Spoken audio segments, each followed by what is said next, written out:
The true, the beautiful, the great is always childlike, and is perennially fresh and young. The great man is always the good man. He is always simple. The Heavenly Life by James Allen. Chapter 9. Greatness and Goodness. Goodness, simplicity, greatness. These three are one, and this trinity of perfection cannot be separated. All greatness springs from goodness, and all goodness is profoundly simple. Without goodness, there is no greatness. Some men pass through the world as destructive forces, like the tornado or the avalanche, but they are not great. They are to greatness as the avalanche is to the mountain. The work of greatness is enduring and preservative, and not violent and destructive. The greatest souls are the most gentle. Greatness is never obtrusive. It works in silence, seeking no recognition. This is why it is not easily perceived and recognized. Like the mountain, it towers up in its vastness, so that those in its immediate vicinity who receive its shelter and shade do not see it. Its sublime grandeur is only beheld as they recede from it. The great man is not seen by his contemporaries. The majesty of his form is only outlined by its recession in time. This is the awe and enchantment of distance. Men occupy themselves with the small things, their houses, trees, lands. Few contemplate the mountain at whose base they live, and fewer still essay to explore it. But in the distance these small things disappear, and then the solitary beauty of the mountain is perceived. Popularity, noisy obtrusiveness, and shallow show, these superficialities rapidly disappear and leave behind no enduring mark, whereas greatness slowly emerges from obscurity and endures forever. Jewish rabbi and rabble alike saw not the divine beauty of Jesus. They saw only an unlettered carpenter. All true genius is impersonal. It belongs not to the man through whom it is manifested. It belongs to all. It is a diffusion of pure truth, the light of heaven descending on all mankind. Every work of genius, in whatsoever department of art, is a symbolic manifestation of impersonal truth. It is universal and finds a response in every heart, in every age and race. Anything short of this is not genius, is not greatness. That work which defends a religion perishes. It is religion that lives. Theories about immortality fade away. Immortal man endures. Commentaries upon truth come to the dust. Truth alone remains. That only is true in art which represents the true. That only is great in life which is universally and eternally true. And the true is the good. The good is the true. Every immortal work springs from the eternal goodness in the human heart, and it is clothed with the sweet and unaffected simplicity of goodness. The greatest art is, like nature, artless. It knows no trick, no pose, no studied effort. The critics, not understanding the wise simplicity of greatness, always condemn the loftiest work. They cannot discriminate between the childish and the childlike. The true, the beautiful, the great is always childlike, and is perennially fresh and young. The great man is always the good man. He is always simple. He draws from, nay, lives in, the inexhaustible fountain of divine goodness within.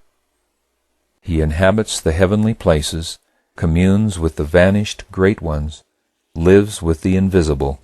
He is inspired and breathes the airs of heaven. He who would be great, let him learn to be good. He will therefore become great by not seeking greatness. Aiming at greatness, a man arrives at nothingness. Aiming at nothingness, he arrives at greatness. The desire to be great is an indication of littleness, of personal vanity and obtrusiveness. the willingness to disappear from gaze, the utter absence of self-aggrandizement, is the witness of greatness. Littleness seeks and loves authority. Greatness is never authoritative, and it thereby becomes the authority to which the after ages appeal. He who seeks loses. He who is willing to lose wins all men. Be your simple self, your better self, your impersonal self, and lo, you are great.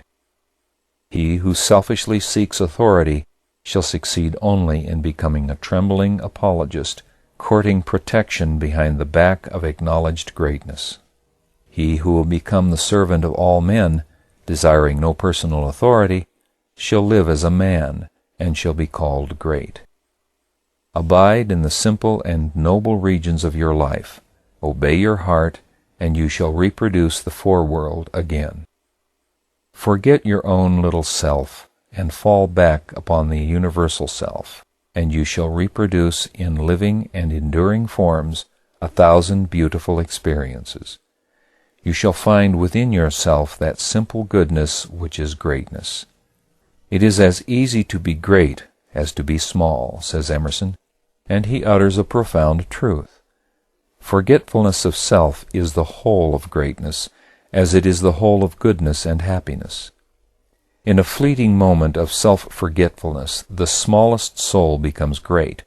Extend that moment indefinitely, and there is a great soul, a great life.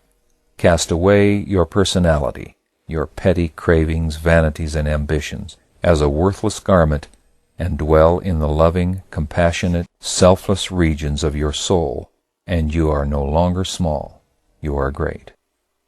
Claiming personal authority, a man descends into littleness. Practicing goodness, a man ascends into greatness.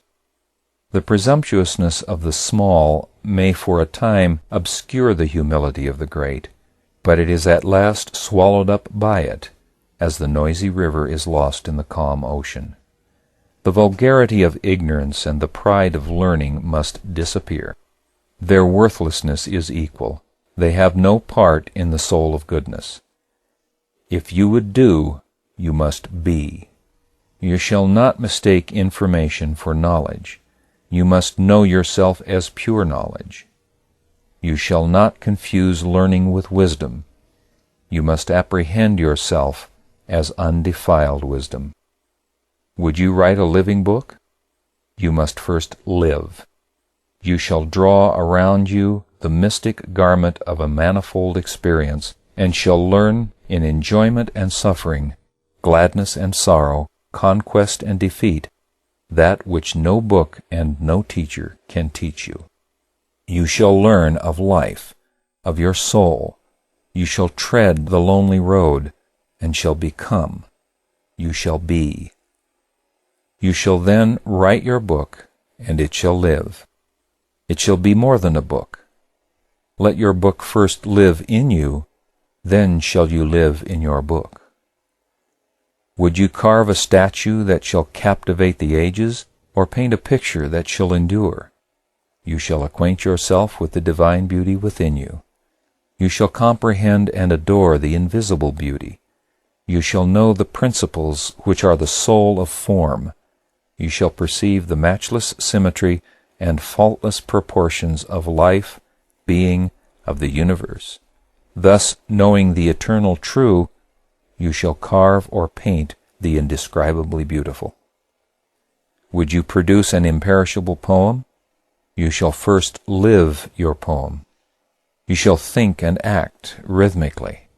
You shall find the never-failing source of inspiration in the loving places of the heart.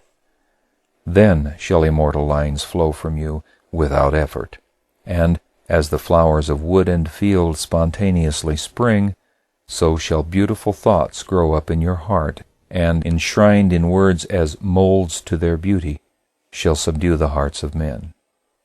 Would you compose such music as would gladden and uplift the world? You shall adjust your soul to the heavenly harmonies. You shall know that yourself, that life and the universe is music. You shall touch the chords of life. You shall know that music is everywhere, that it is the heart of being. Then shall you hear with your spiritual ear the deathless symphonies. Would you preach the living word? You shall forego yourself and become that word. You shall know one thing, that the human heart is good, is divine. You shall live on one thing, love. You shall love all, seeing no evil, thinking no evil, believing no evil. Then, though you speak but little, your every act shall be a power, your every word a precept. By your pure thought, your selfless deed, though it appear hidden, you shall preach down the ages to untold multitudes of aspiring souls. To him who chooses goodness, sacrificing all, is given that which is more than and includes all. He becomes the possessor of the best, communes with the highest, and enters the company of the great. The greatness that is flawless, rounded, and complete is above and beyond all art. It is perfect goodness in manifestation. Therefore, the greatest souls are always teachers. End of chapter 9.